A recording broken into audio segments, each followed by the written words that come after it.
Welcome to the 9 News Prep Rally. Happy Sunday morning. I'm Ashley Moore, and welcome in to the Prep Rally. Here on this platform, we cover every high school sport, all sanctioned and some not. But what we don't cover a lot is baton twirling, and it's time to change that. Our Amy Hunter spoke with a Fossil Ridge senior who is also Colorado's 17-year-old baton twirling champion.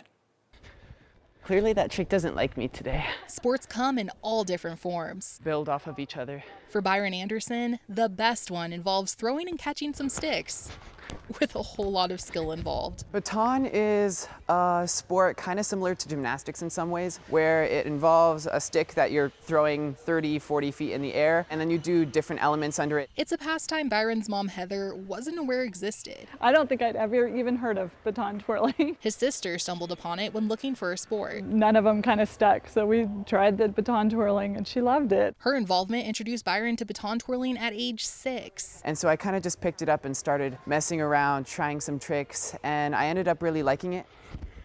Now, at 17 years old, Byron's skills have taken him to the top of the charts. I'm the USTA Men's Grand National Solo Champion.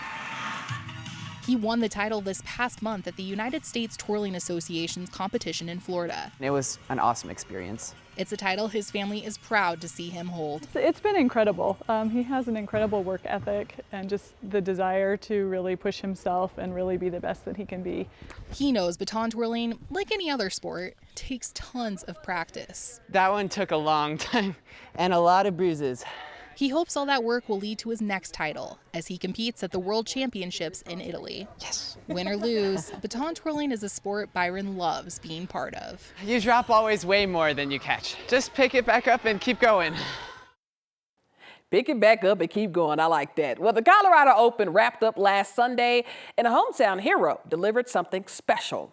Former prep star and Basalt High School alum Jim Knaus capped off a historic run in style.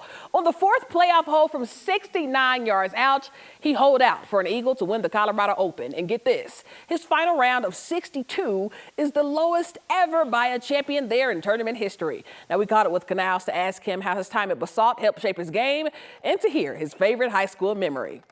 Well, what I learned from growing up in Basalt playing golf is like cherish the time that you have on green grass because it's short-lived. When you play a course that's in good conditions, just cherish that at the moment. So obviously Green Valley was incredible conditions this week.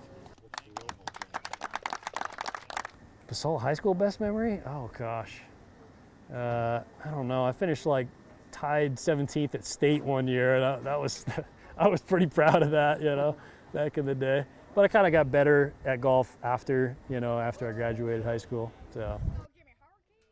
Well, there was also another big moment from the Colorado Open. 2023 Rock Canyon graduate Charlie Tucker took home the low amateur honors. The former 5A individual state champion sank a 12-foot birdie on his 17th, then capped it off with a two-putt birdie on 18 after launching a stellar hybrid from 289 yards out on the par 5.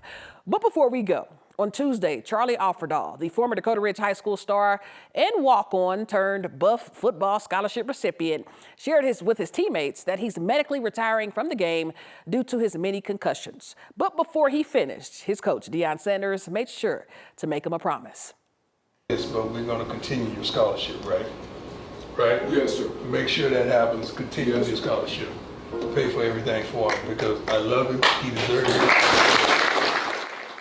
Charlie will stay on scholarship despite no longer playing ball. I mean, what a move by Coach Prime. That is so emotional. Oh my goodness, you just feel it, Ashley. It is. Coach Prime gets a lot of flack for how he treats the media, but his players always get love because to retire because of concussions, you can't help that. But to keep your scholarship, more coaches need to do that, and we probably will see less players trying to force playing with injuries. Yeah, it seems like he takes care of his own. Takes care of his own, and shout out to Offerdahl because he's one of our own, Dakota Ridge alum. Ashley, thank you so much. We'll be right back.